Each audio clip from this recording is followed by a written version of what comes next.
Now, from the Columbia Basin, your local news source, this is iFIBER 1 News, presented in high definition.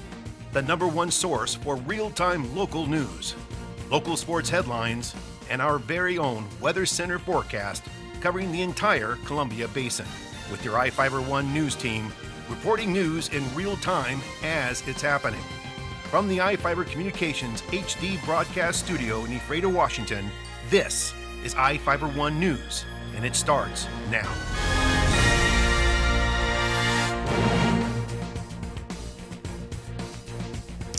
Welcome to iFIBER 1 News. I'm Cody Johnson with news from around the Columbia Basin for Thursday, January 31st. Tonight we report on a burglary interrupted by a man with a pistol and how a Washington State University study is going to help fight the West Nile virus. We also look at Representative Matt Manueller's attempt to lower school construction costs, and immigration raids led to the arrest of 21 people. In sports, we have highlights from Big Bend basketball last night. Our spotlight story tonight is about the Super Bowl, not the game, but the advertising. And we have the latest weather forecast for the Columbia Basin from the iFIBER 1 Weather Center. Our top story tonight, a downtown Moses Lake business owner with a gun reportedly confronted a suspect who forced his way into a jewelry store. Tuesday night, employees at Tsunami Sushi called 911 to report a burglary in progress at Miller's Fine Jewelers. According to witnesses, an unidentified man was seen breaking through the door, smashing a glass case and taking jewelry items. The owners of Tsunami Sushi, Dwayne Lind, was leaving for the night and reportedly drew a pistol, scaring off the burglar. Lind has a concealed weapons permit. Moses Lake police arrived on the scene within minutes, according to dispatch logs. Some jewelry was reportedly left on the sidewalk and in a nearby alley, along with glass and blood from the suspect, according to witnesses. A new study links orchards and vineyards with a greater chance of West Nile virus in mosquitoes. The insects have the ability to spread the virus to birds, horses, and people. The recently published finding by Washington State University researchers is a look at the interplay between land use and the virus's activity in key hosts. David Crowder is a Washington State University entomologist and the paper's lead author. He said the study describes how the disease moves across the landscape and could lead to management efforts that might bring the disease under control.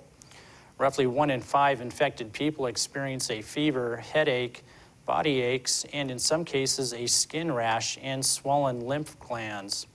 1 in 150 people can get a high fever, headache, neck stiffness, disorientation, and neurological problems. In past years, Grant County had mosquitoes found to carry West Nile virus, but no residents are known to have become ill from the disease. If you were hoping to enjoy some great barbecue while watching the Super Bowl at the Barbecue Depot, well, you are out of luck. The Barbecue Depot and Saucy Hog Saloon have shut down after a farewell party last weekend. The business, considered by many to be a Moses Lake landmark, is now up for sale or lease. Owner Deborah Dickinson said, "If things work out, we may be able to keep the Saucy Hog open for now on weekends only. It's been a rough couple years for us, and for now, this is the best option." We wish them the best of luck and hope to see them open again soon. It's hard to miss something connected to the Super Bowl. It's one of the biggest entertainment events of the year, but without the work of a few dedicated people, the game might be harder to play. The Wilson Football Factory in Ada, Ohio makes the footballs for the Super Bowl. I've been doing this for 27 years, and I'm glad to see that ball out there. I know I've had my hand on that ball, you know, I've turned it or pulled it back out. Factory workers make 100 footballs for Sunday's game alone. Seeing that ball out on the field, you know that you put out a quality product. and that they're playing with something that we've all touched in here. Each year, the company also takes a select group of employees to the Super Bowl. I never expected when I first started coming here, working here, that I'd ever go to the Super Bowl because we didn't do it back then. And then when I did this job and got the opportunity, it's like that's the coolest thing in the world. Since 1941, every Super Bowl game ball has been made at the Wilson factory. That means every Super Bowl touchdown pass caught or extra point kicked has been scored with an American-made pigskin. The factory now employs 120 people who produce 4,000 footballs a day and more than 700,000 a year. Boy, how'd you like to have that job? Our newly elected 13th District Representative, Matt Manueller, has introduced a bill to help lower the costs of building schools. House Bill 1255 would remove the prevailing wage law when it comes to constructing schools. Manueller stated it is pushing school construction costs up by as much as 35%. He said we simply cannot afford those costs in rural communities. We have school districts around the state who cannot get a bond passed because taxpayers and communities feel the proposed costs are outrageous.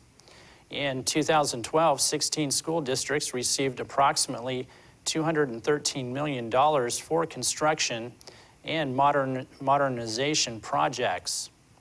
The legislator says while he believes the bill would help students, teachers, and taxpayers, he does not expect it to make it past a committee vote. A group of stakeholders will soon get a peek at the new story behind a new Grand Coulee Dam laser light show. According to the Star newspaper, an inaugural showing of the new display is scheduled for Memorial Day weekend, but Bureau of Reclamation officials say it may not make that date. Laser lights have long been projected on the face of the dam, displaying images that tell the story of the dam and the surrounding region. The Bureau announced last July that the show is getting the first technical and content upgrade in 25 years. The agency awarded a $1.6 million contract to a Eugene, Oregon-based company to put together the show, which will reportedly include a better sound system and lasers that use less electricity. Each of the people you see here have warrants for their arrest and are wanted by various law enforcement agencies. If you see any of these people, the DOC asks that you not attempt to detain or apprehend them, but to call police. You can also call the Department of Corrections at 509-764-6180 during the day, or 509-762-1160 after 5 p.m. We'll be right back after these messages with the latest forecast from the iFIBER 1 Weather Center, and we've got sports and more news.